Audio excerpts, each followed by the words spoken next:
Good day and welcome back to another DBZ Dokkan video. In this video we're going to be taking a look at the Trunks, the new Trunks event, the Super Warrior Memorial Trunks Fighter of Hope, I think it's called. And yeah, basically it's the beginning of an event to obtain a new free-to-play Trunks. What that Trunks will end up being is difficult to say. Could potentially end up being an LR. I doubt it. Doesn't feel like he'll end up being an LR. It's a bit of a weird call. Maybe an LRH Trunks, but it's a bit weird to make that free to play. I think. Then again, it could very easily end up being a free to play LR Trunks. Very difficult to say, but he looks pretty interesting. Gaining attack and defense based on whether there's future saga units in the team. Just being in general a pretty good unit. So yeah, it's going to be interesting to see, where he comes into, like, that space.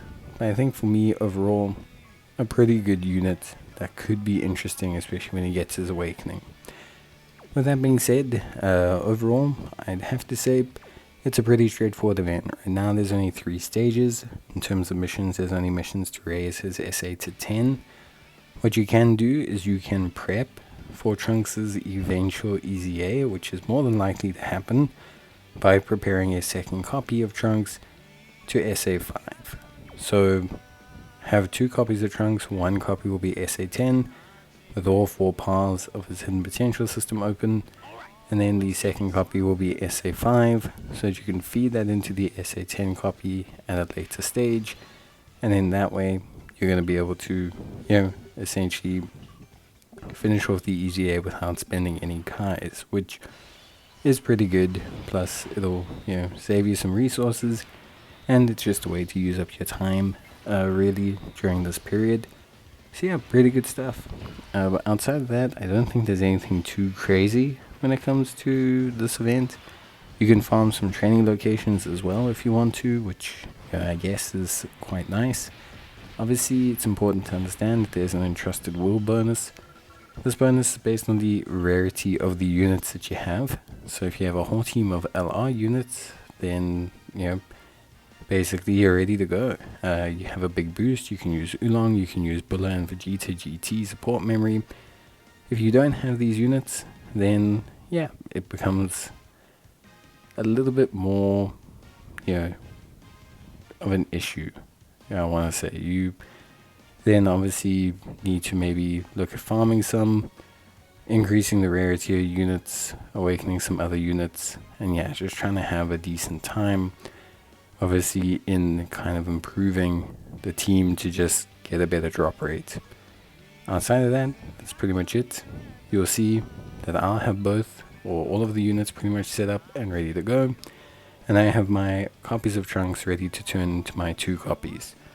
So 1 copy to be 10 SA and the other copy to obviously be 5. And then of course we're going to awaken the hidden potential system of the copy that's at 10 SA. And that's it. Honestly speaking, not too much. Not too much that's like really required to do. There will be an update to this event that will bring the Dokkan Awakening for Trunks. And then there will be a future update for another event, or an update to another event that should bring his Extreme Z Awakening. And that's that. Super straightforward. Honestly, just a great time to use up some of that stamina, farm up the free-to-play units, and just prepare yourself. It also helps you with completing some of the missions. There are missions for having or raising a unit to 10 SA, for expending hidden potential orbs, and yeah, just in general. There are units or upgrade missions. So it's a great time to just kind of work on that and obviously push forward. But that's basically going to be it from me. There's not really anything else you need to do. Claim your missions from the story event, and that's pretty much it. You're good to go. Shouldn't take you too long. Just depends on your rarity and your bonus support memories. But that's basically going to be it from me. See you next time. Bye.